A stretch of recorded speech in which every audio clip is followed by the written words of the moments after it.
Bonjour à tous et bienvenue sur boursicoté.com pour cette nouvelle analyse technique Forex et matières premières.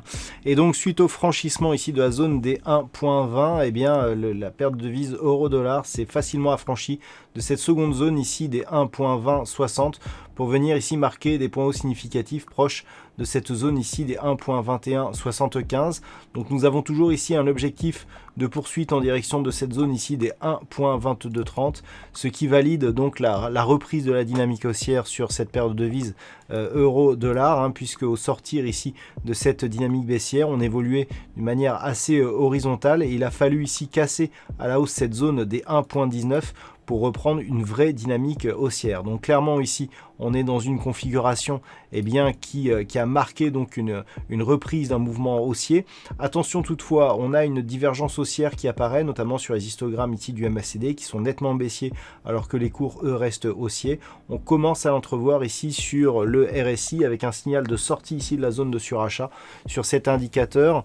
Conjugué au MACD, cela pourrait être le signal d'une phase de consolidation prochaine. Toutefois, tant que cette éventuelle consolidation ne viendrait pas ici casser cette zone alors qu'il se situe entre 1.2060 et ce support ici des 1.2040, on a ici 20 pips d'incertitude, eh bien on ne remet pas en cause la dynamique haussière, ce n'est vraiment que sur rupture de cette zone de support, donc plutôt 1.2040, eh bien que l'on aurait un signal de consolidation plus marqué. Naturellement, tant que les cours restent ici au-dessus de cette zone de support, au-dessus de la moyenne mobile 20 exponentielle, l'objectif reste cette zone horizontale des 1.2230.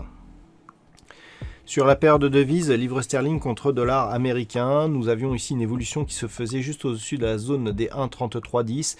Et hier, je vous indiquais que l'on attendait ici un contact sur la zone des 1.35 après le premier test que nous avions eu et qui était venu ici à un demi-pip près, tester cette résistance horizontale d'une manière assez précise. Donc ce test a désormais été confirmé puisque les cours ici sont venus tester d'une manière très agressive la zone des 1.35. On est venu quasiment ici au contact des 1.3540 avant de redescendre ici s'équilibrer. Donc clairement cela fait suite à une dynamique qui était déjà haussière auparavant et qui s'était intensifiée depuis la cassure haussière ici des 1.3160 et ce malgré ce retour ici sous cette zone. On est monté d'une manière progressive et assez régulière depuis. Et donc avec cette cassure ici de la zone des 1.35, on pourrait connaître en cas de cassure ici de cette zone, des points hauts qui n'ont pas été vus depuis plus de 2 ans sur cette paire de devises. Donc attention ici à une rupture de la zone des 1.35. Sur l'or, la configuration technique devient assez intéressante dans le sens où suite à cette cassure baissière ici de la zone des 1850 $ l'once, on peut constater qu'actuellement les cours sont revenus tester ce niveau mais en tant que résistance. Alors on est vraiment entre deux lignes significatives, à savoir ici cette zone des 1850 qui agit pour l'instant comme zone de résistance, mais aussi cette moyenne mobile 20 exponentielle qui sur la dernière bougie ici en unité de temps 4 heures agit comme support sur l'évolution des cours. Donc clairement ici on a eu une dynamique de retournement qui est en train de se stabiliser.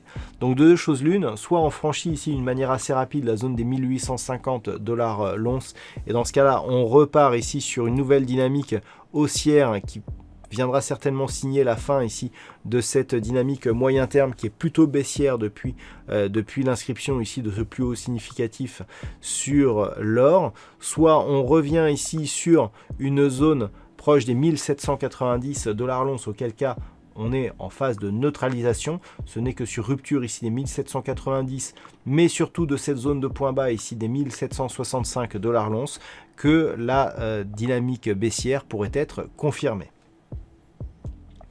Et puis on termine enfin avec le WTI qui valide donc le franchissement de cette zone des 43,50 $ le baril.